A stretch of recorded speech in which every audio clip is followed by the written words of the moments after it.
In the last number of years, I've been on a journey of trying to understand myself. Now, you might think that that is an obvious thing to do, and maybe you've been on a journey of trying to understand yourself. And maybe you've done things like Enneagram, any Enneagram people out there? I know there's more of you because you talk about it all the time. Enneagrams out there. Berkman assessment is another one. DISC test. Any DISCers out there? You don't even know what that is. All right. We got these DISC tests, and I've spent time on things like leadership training and pastoral training and gone to therapy and counseling, and my wife Destiny and I have spent a lot of time there and just trying to understand who we are and how to interact with the world. And what shocks me, and not that you need to know about all those different ins and outs of my life, but what shocks me about this is how much I don't actually know about myself. You think, if you were to sit in your own skin, I mean, you do every day, you fall asleep and then you wake up and you view the world a certain way. And so truly you would know yourself more than anybody else. But it's amazing to me as I take tests or as I head to counseling or as I have leadership coaches, how much I actually don't know about who I am.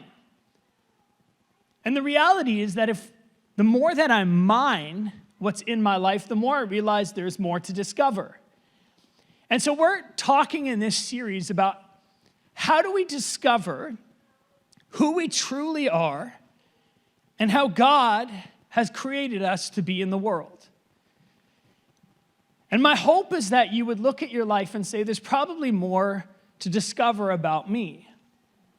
Maybe the hope, and my hope would be that there's maybe some things you've believed about yourself that are limiting yourself and the impact in the world. Or maybe impacting the way that you do relationships. Or the way that you navigate relationships with coworkers. Or the way that you manage your money. Or the way that you manage your time. And so as we enter into this new series, my hope is that you would discover that there is still more to be discovered. Particularly around our identity. And the God who knows who we are, knows our names, the one who created us, the one who cares about our lives and the concerns of our world, and the one who wants us to discover and unearth and maybe redeem our truest self. Unfortunately, we get lost in some things.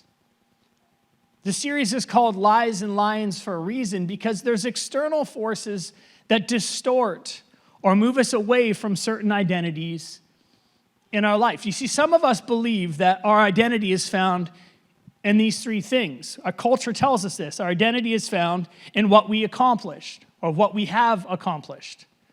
That our identity is in what we can produce in the world. That we are good based on what we produce for our company or for our family or the amount of wealth that we produce. And this highly shapes our identity. And maybe this isn't what the one for you or isn't a whole part of you, but maybe it's this, what we have. I mean, a good life or a successful life is based on the person that you beat. The problem with that is there's always somebody who's ahead of you. But the problem with this shaping our identity and what we have is things come and go. Relationships come and go, money comes and goes, net worth goes up and down.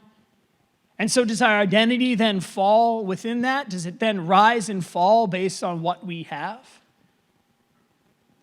And then the last one, it might not be what we accomplished or what we have, but what people think of us. Especially those of you that are going back to elementary school or high school or even college. How much of what you do is shaped on popularity and what people think about you? I mean, social media platforms are built for this.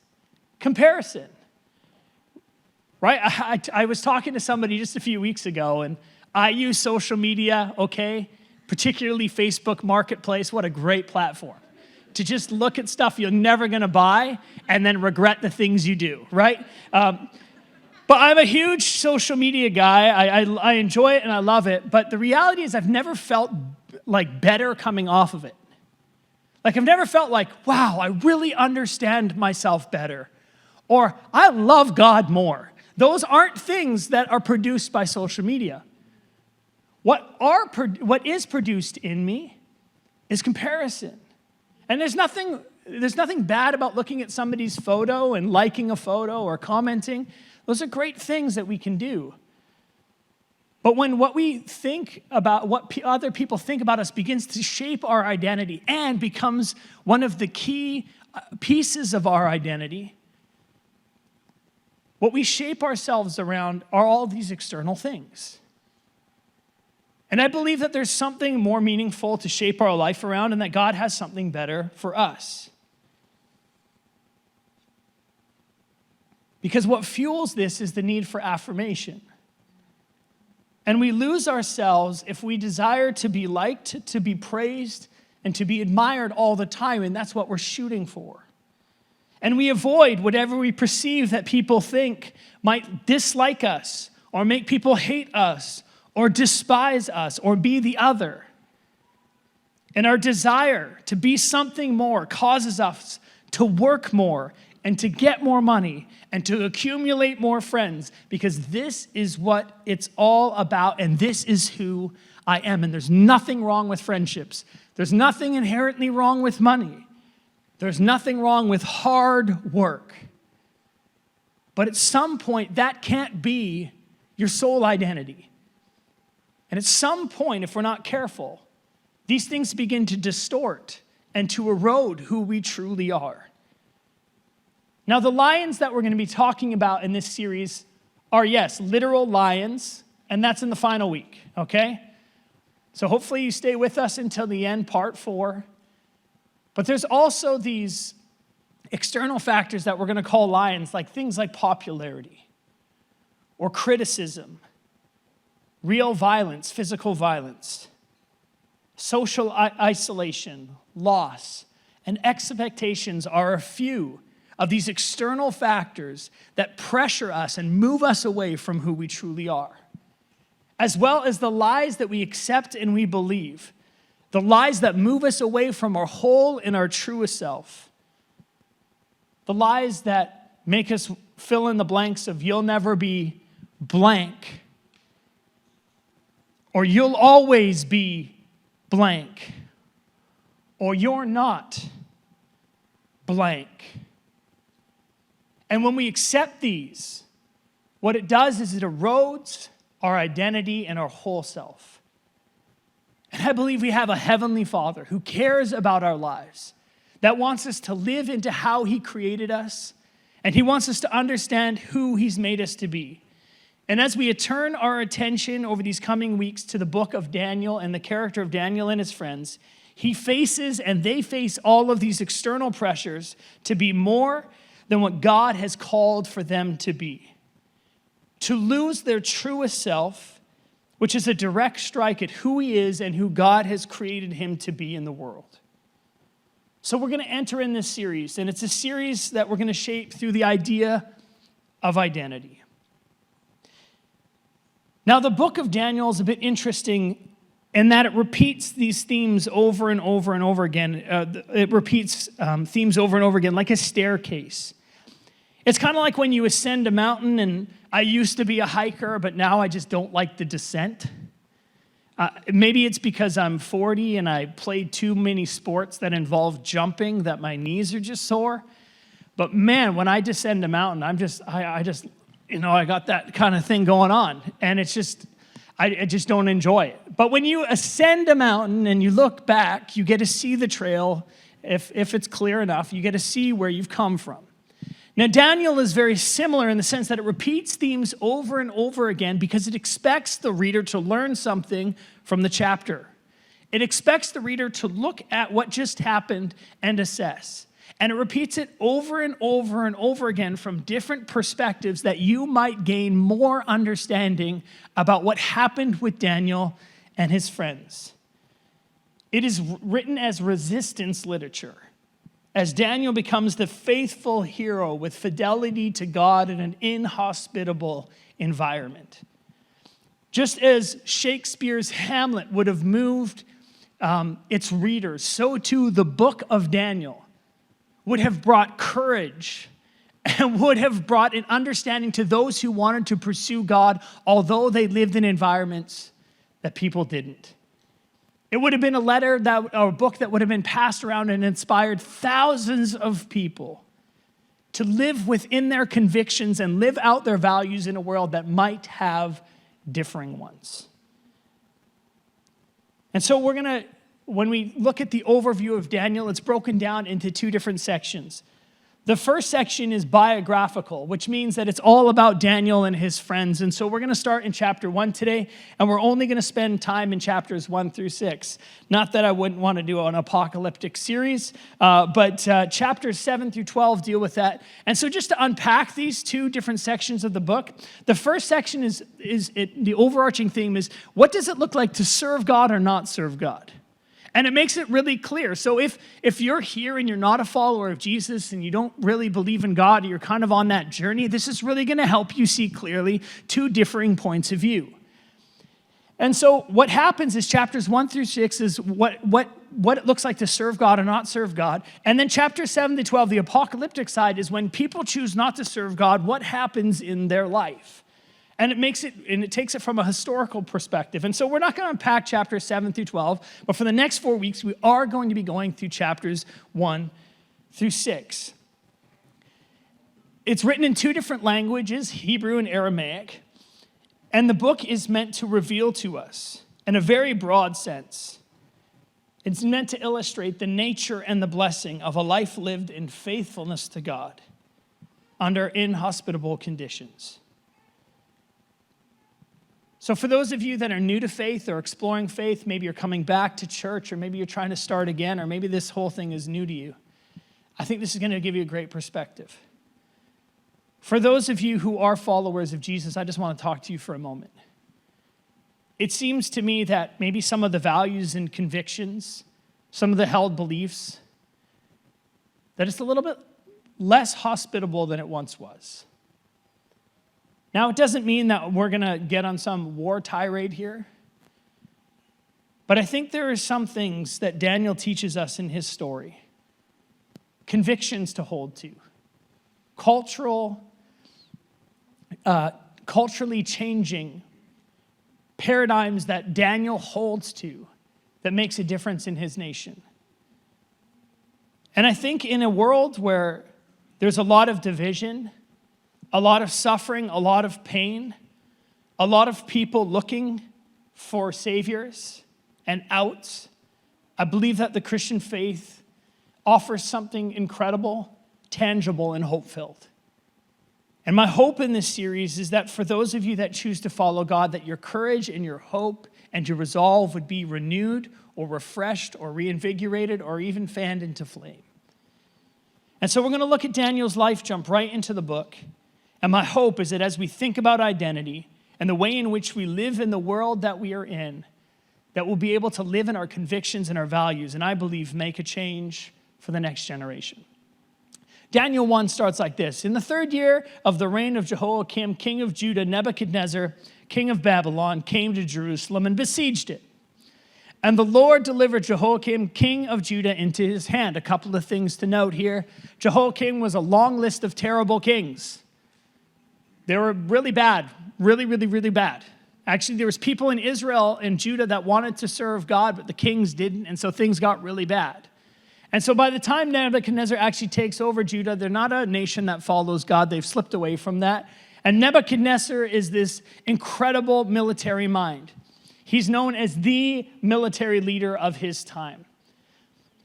And if we look at the map here, we'll actually see that Babylon, the Babylonian Empire, this is Babylon right here, actually spread out.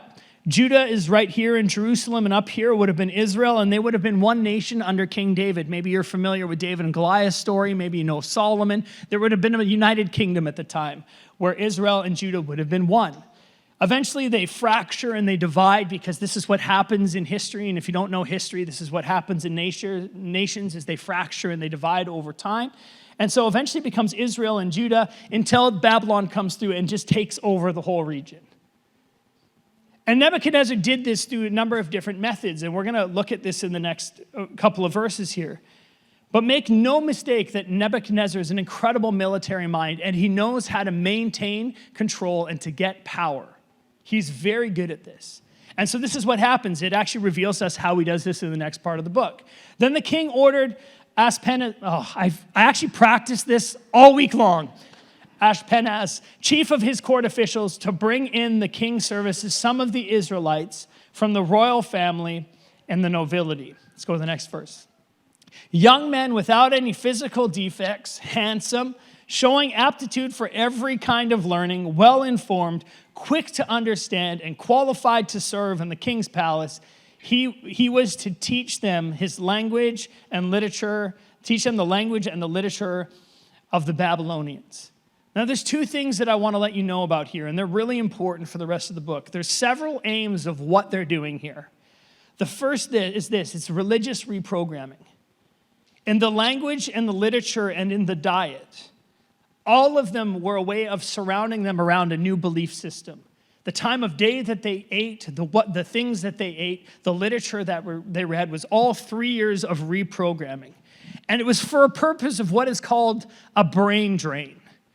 What a brain drain is when an existing nation goes into another nation and takes it over. And what they do is they take the youngest, the brightest, and the next in line of power and authority, potentially nobility, and here we see it's nobility, and they drain all of that leadership, and then they assimilate them into another nation. And here's what it does. They're not on equal levels, but say Judah and Babylon are equal levels. What it does is when you drain the leadership of Judah, it goes down, right? So Babylon's stronger, but then you add these incredible leaders to a society, and what it does is it increases the gap. So Nebuchadnezzar understood that the way to take over power for a long term in Judah was to take its best and its brightest and to re-educate them and reprogram them. This is what he understood. And so Daniel and his friends are a part of this. And so when we see in the coming chapters this type of resistance to this, it's that they're trying to maintain their belief system in a society that isn't about their belief system. And so what is happening is Nebuchadnezzar is gaining significant ground because he's doing a good job of reprogramming and assimilating people into his nation. And then this is what happens next. And then the king assigned them a daily amount of food and wine from the king's table. They were to be trained, and again, this is religious in nature, and they were to be trained for 3 years. And after that, they were to enter into the king's service. And then we see our characters emerge. Among those who were chosen were some from Judah: Daniel, Hananiah, Mishael, and Azariah. And the chief official gave them new names. Again, in the reprogramming. Daniel, the name Belshazzar, got it. I know, I practiced that one. It's a tongue twister. You say it right now. It's like Worcester sauce. You can't even get that one, right? Who named that anyways? I'm going to find him. Anyways, or her. To Hananiah, Shadrach, to Mishael, Meshach, and to Azariah, Abednego. And so they're taken for 3 years. We see them reprogrammed and assimilated. And the question that we should ask ourselves is, how exactly did Daniel and his friends respond to this? And by extension, I want to ask you a question. How do you respond to the challenges that you face? How do you respond to the challenges and the pressures to be something other than what we are created or called to be? You see, if Daniel chooses to assimilate and pursue the aims of the kingdom of Babylon, you would all say this makes sense. There's pressure here. And what he faces is hard. But the reality is that anything that we face that is challenging, we face the temptation to pursue our own comfort or fortune rather than to pursue our convictions and to not stray from who God has called us to be or created us to be. You see, we're told culturally that we are what we accomplish. We are what we have, And we are what people think about us. This is our identity. But in this, we pursue an agenda that robs us of being our best self in the world. Jesus frames it this way: there's a way that leads to life, and there's a way that leads to death. And not death in the sense that ultimately we will die. I mean, that will happen at some point, and we don't need to spend too much time there this morning. And it's not necessarily the ultimate death that he's talking about, even though that's a part of it. But more so, it's a distortion of who we could be and who we are. You see, there's a myth that floats around in Christianity, and it's this: in following God, we lose ourselves. Now, there are some things that we lose, but the primary thing we lose is control. The truth is this: the truth is, in following God, we don't lose ourselves, we become our true selves. You see, what God calls us to be in the world is to bring us back to a place of wholeness. And these lies and these lines in the world will try and erode our identity. We don't lose our personality or our history. We don't lose our family, and for many, we don't lose our vocation. But we lose control. And I don't know what your journey of faith has looked like, but for me, it's a laying down and saying, God, whatever you have for me, I lean into. But I can't do that, and you can't do that if our identity is wrapped up in other things. And so we're going to get to the heart of it, and Daniel's going to reveal a bit of this to us. But our identity needs to be in something so much greater than what people think about us, than what we can produce. And so look what happens in Daniel here next. But the official told Daniel, I'm afraid. Oh, I think we missed a verse here. Can we go back to verse 9? Maybe it's not there. So I'll just keep going from here. But Daniel resolved not to defile himself with the royal food and wine. And he asked the chief official for permission not to defile himself this way. Now God has caused the official to show favor and compassion to Daniel. And here is the verse that was just up. But the official told Daniel, I am afraid, my lord the king, who has assigned your food and drink, why should he see you looking worse than the other young men your age? And I want you to see this next line. Because any time that I've done something worthwhile in my life, there has been one of these people in my life. The king would then have my head because of you. I mean, you stay in line for your comfort, for my comfort. Don't rock the ship, don't rock the boat, don't speak up, don't give me your convictions, don't preach the message, just stay in line. About 20 years ago, I entered full-time ministry. And this is how it happened. I was in school for music, and each summer I worked in construction as a laborer. I wasn't very good. Jesus is a carpenter. I wasn't close, right? Like, just not even close. Some of you can build the most incredible things. Part of my family are Finnish carpenters, and they do incredible work. They would never have me do anything for them, right? I am that bad. No, you need to know what you're good and bad at, right? Right? Like, I'm just not any good at that. That's why I don't golf and I make fun of it instead, right? It's because I'm just not good at it, okay? I'm just not good at it. But maybe you aren't either, and you tell yourself that you are. I don't know how that works for you. But anyways, I chose not to go back as a construction laborer in the summer months, and I had to pay my own tuition. I had to pay for my own books, and so that was the way that I was going to continue to pay for my education. It was in the summer that school ended that I chose not to go back as a construction laborer because I sensed that God was leading me elsewhere. And so I ended up at the roof of a few churches ago. I was on the roof, and I was torching some tar on the top of the roof, not knowing what I was doing. Somebody was supervising me, but there was a leak in the roof, and so I was torching on the roof, and I got called down to the pastor's office, and he invited me to take an internship on. And I was like, well, God, I know that you have something for me. I didn't go back to my construction labor job. I knew something else was happening, and so I said yes. I was so excited. And I'm like, everyone is going to be so excited for me because I'm following the thing God has called me to follow. And some of you you understand this because when you chose to follow Jesus, it sent waves through your family or through your coworkers or through your fellow students. And when I chose to pursue not the education and pursue music and instead go and do ministry, I thought everyone would be so excited for me. I wrote all these letters. I sent them out. I'm like, everyone's going to support me financially and through prayer. And you know what? No one did. But you know what they gave me?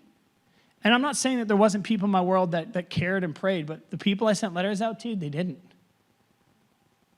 What I got back instead was one of the greatest gifts. And I'm saying that as sarcastically as I can. I got criticism. And I think about that moment 20 years ago when somebody looked at me and they said, you spelt my name wrong on the letter. Don't you ever think I'm going to support you when you do something wrong. And that buried deep. The second one was I grew up in a very traditional church. And when I left the church, it was like I was leaving the family of God. And they told me that I was fracturing and dividing our family. And that what I was doing was wrong. You see, we've all had these moments where we know we should speak up or we know we should pursue the things of God, but fear grips us. There's these voices in our life where people lean in and they say, no, no, no, no, no. Don't rock the boat. We're comfortable here. It's all good. But if we're going to do anything meaningful in our lives or at Centerpoint Church, we got to take some risks and we got to have some faith and some courage. And Daniel shows that to us. Will I serve the words of man or will I serve the words of God? And look what Daniel says next. Daniel then said to the guard whom the chief official had appointed over Daniel, Hananiah, Mishael, and Azariah, please test your servants for 10 days. Give us nothing but vegetables to eat and water to drink. This is what happens next. Then compare our appearance with that of the young men who eat the royal food and who treat your servants in accordance with what you see. So he agreed to this and tested them for 10 days. And at the end of the 10 days, they looked healthier and better nourished than any of the young men who had ate the royal food. So the guard took away their choice food and the wine they were to drink and gave them vegetables instead. Came a permanent diet. And to these four young men, God gave knowledge and understanding of all kinds of literature and learning. And Daniel could understand visions and dreams of all kinds. And the king talked with them. And he found none equal to Daniel, Hananiah, Mishael, and Azariah. So they entered the king's service. And Daniel remained there until the first year of King Cyrus, and we'll talk about those upcoming kings in the next few weeks. What Daniel displays here is important for all of us, regardless of whether we are followers of Jesus or not. Daniel's pattern of living is imperative to us understanding how to be in the world. There is a distinction between Christian living and others, and I'm a pastor, you're at a church, and so I'm just going to let you know I'm going to teach from that perspective. But we receive our identity from God. We don't manufacture it. What we do is a result of who we are. We bring ourselves to our jobs in our community in wholeness of who God has made us to be. Our identity prescribed to us by the one who created us. And for all Christians, and for those who choose to follow Jesus and put their faith and their trust in Jesus, there's 3 C's that I want to outline. And this is where we find our identity, that we're called. Here's what we're called. We're called by God sons and daughters. You don't need approval. God saw you and he sent his best gift, Jesus, that you might find eternal life, forgiveness, and wholeness. And he calls you to be light and to be salt in the world around you, that you're called. And the second C is this in our identity, that you're capable, that God gives you the wisdom and strength to accomplish the things that he's called you to accomplish. And even when you feel like you're not, and even when you step out in faith, maybe it's the first time we have Shelter Canada that we're sending people globally to El Salvador in February. And it might feel like you're stepping out and you're like, can I do this? And you realize that you have more faith than you thought, that you have more strength than you thought. Or maybe it's the first time you serve at the front door and you're all nervous because you're like, I hope I get this right. And you shake somebody's hand and you take the step of faith, or to serve in our kids or youth environments, that God calls us capable. And here's the third one, and this is so important, complete. That Jesus, as we put our faith in him, we find forgiveness. Because of his death and his resurrection, we are complete. We are made whole in who he is. We're complete. And here's the beauty of this. When we live this out and understand this, we don't have to try and find our identity in things that move, in our net worth. We don't need to find it in our work. Even though it's great to produce good work, we get to bring that identity. And it gives us a confidence to be who we are in the world. It allows us to be bold in our convictions, and it allows us to live out our values and our convictions. And as we see in the coming weeks in the story of Daniel, that as Daniel stays true to who God has called him to be, he makes the world a better place. And don't we all want people to lean in and to live out their truest and fullest selves? And this is what we find in the book of Daniel. That in God, we don't lose ourselves, but we become our truest self. And this isn't easy. It's difficult and it's challenging, and typically it comes through hardship. But when we know who we are, and we know whose we are, then we can walk confidently into any sphere of influence, into any environment, and we can find our truest self, and we can find the peace and the longing and the meaning that we are looking for. And rather than finding it in the things that we do, we are able to help others discover through who they are and who God has called them to be. What we do is a result of who we are. And for those who are followers of Jesus, like we sang about today, I am who you say I am. God calls you called, capable, and complete. He calls us to be in the culture, but not fully of the culture. And when we live in that, and we live that out, we make a difference. And in the coming weeks, we're going to see that next week as Daniel's friends approach one of the most difficult and challenging situations. They're going to make a difference in their world. And my prayer at Centerpoint Church is that we would know who we are, that we would have a confidence in who God has created us to be our truest and fullest self, that we might be a gift to the world around us and help others discover the same. So my prayer today is that you would know who God has called you to be, that you are capable, and that you are complete because Jesus has given you the greatest gift of all time, himself. So my prayer is that we would live in that and live out that reality. That as we start a whole nother year, that we wouldn't lose ourselves, we wouldn't distort our truest self, but we'd step into who God has called us to be. Regardless of a skeptic or somebody who's followed Jesus for a long time, that you would know who you are and that you would bring that gift to the world. Because the world needs the truest you, not a version of you, but the truest you. I'll end with this today. I ended up at, I'm 40 years old, just so you know. Some people think I'm like 25. I'm 40, okay? Yeah.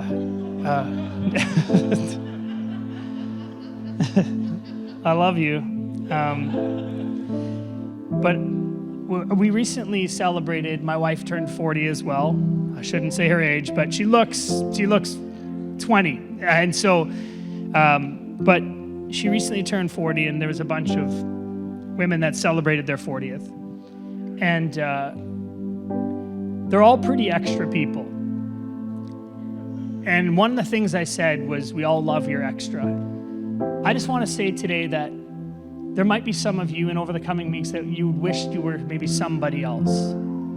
You wished you had something else. But my prayer is that you would step into who God has designed you uniquely to be. Because the world needs that, and God has designed you the way that you are. And we love that, and God loves that. And my hope is that you would find confidence in who God has called you to be. Not looking elsewhere, but just who God has called you to be. So I'm going to pray today, and I'd love to pray for you. Let's pray. God, thank you for our time together today. As we think about the book of Daniel, and we think about who, God, you've called us to be in the culture that we're in, that we know there's external pressures. There's those lions like popularity or criticism, or even this threat of isolation, these lies that come against us that produce fear in us. But God, I pray for your peace, the peace that passes all understanding, to be who you've called us to be. Help us to understand ourselves. Help us to understand who you are. Help us to understand that God, you are with us, and that we are called, that we are complete. That God, in all things, that you want to walk alongside us and help us see the world the way that you see it, and see ourselves the way that you see us. I pray against those lies that come against us. Those things that would rob us of our joy, those things that lie to us and they cause us fear and anxiety about who we are. Would you help us to see truly who, God, you've called us to be and who we are? God, thank you for our time together today. Thank you for your word. Thank you for who you are in and through us. God, thank you that you know who we are and you call us to be our truest self. God, we thank you for that today. Amen. Well, next week we're going to continue, and we're going to talk about the fiery furnace. It's a pretty big, popular topic. Shadrach, Meshach, and Abednego end up in a fiery furnace. We're going to unpack that next week. But right now, we got back to school treats in the foyer. And I want to encourage you, next week we're celebrating our 2-year anniversary as a church, Centerpoint Church. So come back next week as we celebrate. See you next week, everybody. Have a great second week of school, and we'll see you next week at Centerpoint Church.